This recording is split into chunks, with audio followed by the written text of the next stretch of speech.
নমস্কার। আজ চলে এসেছি আমার রচিত সামাজিক প্রেক্ষাপটে লেখা একটি গল্প নিয়ে। আমি বাঁচতে চেয়েছিলাম। সেদিন পামেলা সবার অলক্ষ্যে ফ্ল্যাট বাড়ির ৫ তলার থেকে ঝাঁপ দিয়ে আত্মহত্যা করে। পুলিশ এসে তার সুইসাইড ডায়েরি আবিষ্কার করে। তাতে এক লাইনে লেখা, আমার মৃত্যুর জন্য কেউ দায়ী নয়।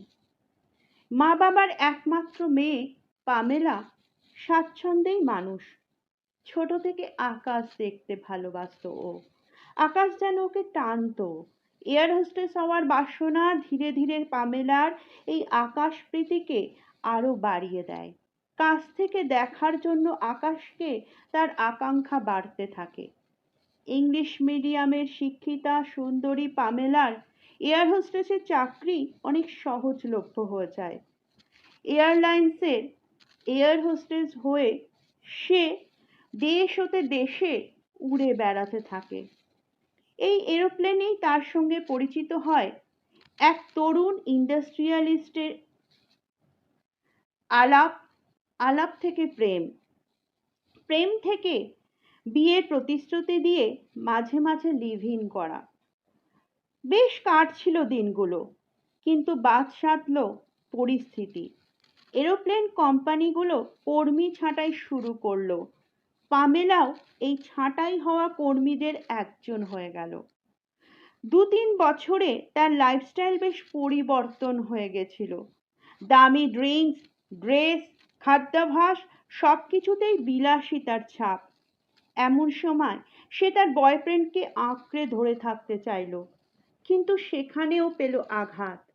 বয়ফ্রেন্ডের সঙ্গে তার ব্রেকআপ হয়ে গেল। তারা জুহুতে যে বিশাল ফ্ল্যাটটা কিনেছিল তার ইএমআই তার ঘাড়ে এসে পড়ল। এমন সময় সে জানতে পারল সে অন্তঃসত্ত্বা।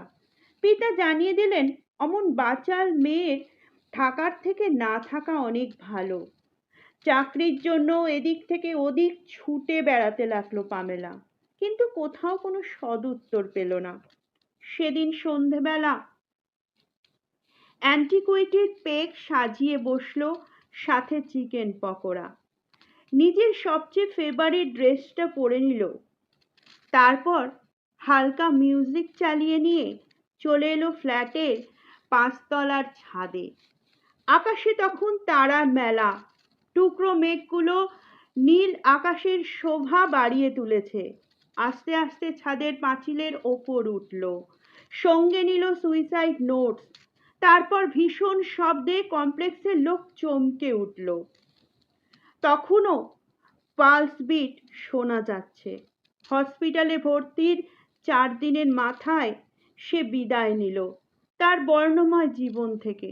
শুধু বলে গেল, আমার মৃত্যুর জন্য কেউ দায়ী নয়।